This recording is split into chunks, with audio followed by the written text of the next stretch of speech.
Nah, para muhibbin rahimakumullah, bahwasanya sebagian daripada khawarikil adat, sebagian dari yang merubik adat atau menyalahi adat, ada yang dinamakan bitayyi dengan tay, artinya melipat. Ada orang yang kena api kada hangus. Nah, ini namanya adalah menyalahi adat. Ada orang yang bisa berjalan di atas air. Ini namanya menyalahi adat. Kan kalau adat kita tinggalan berjalan di banyu itu. Inya kada no bisa berjalan di banyu. Nah, itu namanya adalah menyalahi adat. Ada orang yang memasak 1 liter, tapi dia bisa memberi makan 1000 orang. Padahal kalau ada 1 liter itu paling-paling 5-6 orang, 10 orang paling banyak. Ini dimasaknya nasi 1 liter, beres 1 liter, jadi nasi bisa orang 1000 memakannya. Nah, ini khawarikul adat, ngarannya menyalahi adat. Dari sekian banyak macamnya yang menyalahi adat itu, ada yang dinamakan juga dengan tay, artinya melipat. Nah, melipat itu imma tayyuz zaman wa imma tayyul makan. Ada yang namanya melipat masa, dan ada pula yang melipat tempat. Melipat masa itu contohnya, orang misalnya secara adat kalau menjahit 1 lembar baju itu memakan waktu sekian jam, adat. Atau umpamanya 1 hari itu biasa tukang jahit menjahit baju 3 lembar, itu adat. Nah, sidin ini kada, kalau sehari itu sih kalau 100 lembar menjahit, kayak apa caranya kada tahu. Cuma sidin bisa melipat waktu itu, melipat masa itu. Nah, ini menyalahi adat, menyalahi adat. Ada pula yang dinamakan menyalahi melipat tempat. Melipat tempat ini, hari ini jam ini ada di sini. Ini jam berapa? Jam 9 ada di sini. Tahu-tahu jam 10 ada di Singapura orangnya. Jam 11 kena ada di Jakarta. Secara adat itu kada bisa. Nah, ada orang yang menyalahi adat gitu. Nah, itu namanya adalah tayyul makan. Artinya bisa melipat tempat orangnya. Dalam selangkahnya bisa kemana, dalam selangkahnya bisa ke Makkah sana, dalam selangkahnya bisa ke Palestina. Nah, ini khawarikil adat, menyalahi adat. Wahuma la yutahaqqaqani minal karamat, itu yang melipat masa tadi atau yang melipat tempat tadi, itu keduanya tidak bisa dipastikan karamat. Tidak bisa dipastikan karamat.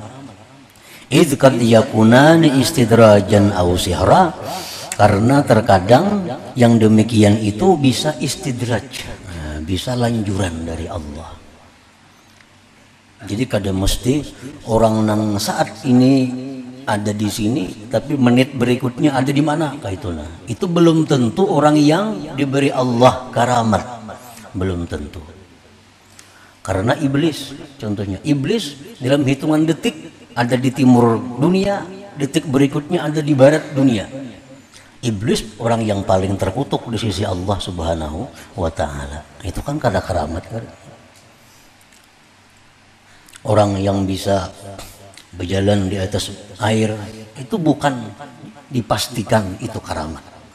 Itu bisa lanjuran dari Allah atau bisa berupa sihir. Tapi bisa pula karamat, tapi kada pasti itu karamat. Wa amma tayyul haqiqiyyul mutahaqqaqu minal karamat tayyu masafati dunya anka hatta taral akhirah aqraba ilaika minka. Bermula melipat yang sebenarnya, yang dipastikan bahwa itu karamat, adalah melipat jarak dunia daripada engkau, sehingga engkau bisa melihat akhirat itu lebih dekat kepada engkau daripada diri engkau sendiri. Wa dzalika bizuhdi fiha, dan yang demikian itu dengan zuhud pada dunia.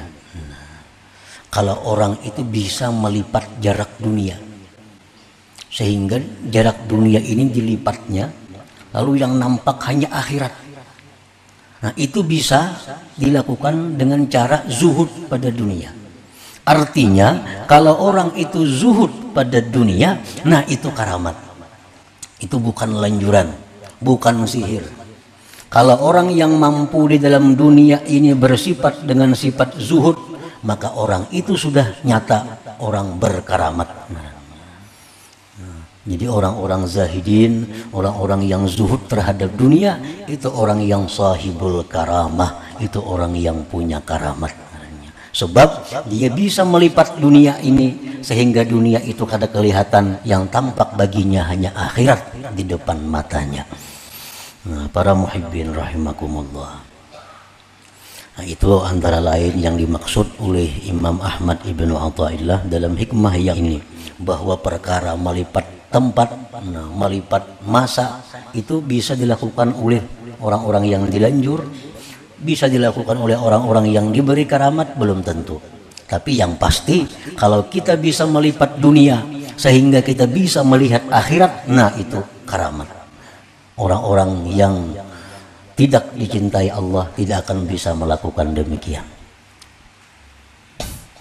Para muhibbin rahimakumullah. Jadi artinya bahwa orang yang zuhud pada dunia itu adalah orang yang mampu melipat dunia sehingga dia mempunyai karamah, mempunyai kemuliaan di sisi Allah Subhanahu wa taala.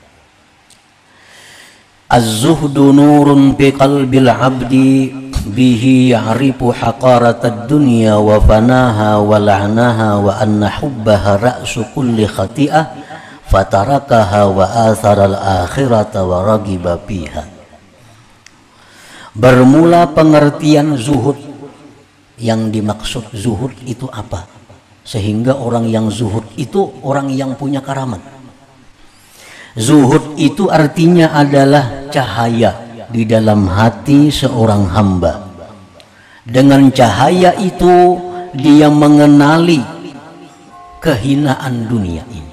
Dengan cahaya itu dia melihat kehinaan dunia ini. Dengan cahaya itu dia mengetahui panaknya, hancurnya dunia ini. Dengan cahaya itu dia melihat dunia ini terkutuk di sisi Allah. Dengan cahaya itu dia melihat bahwa mencintai dunia itu pokok dari segala dosa. Maka dia tinggalkan dunia itu dan dia memilih akhirat dan gemar dia pada akhirat. Nah, itu arti zuhud tadi.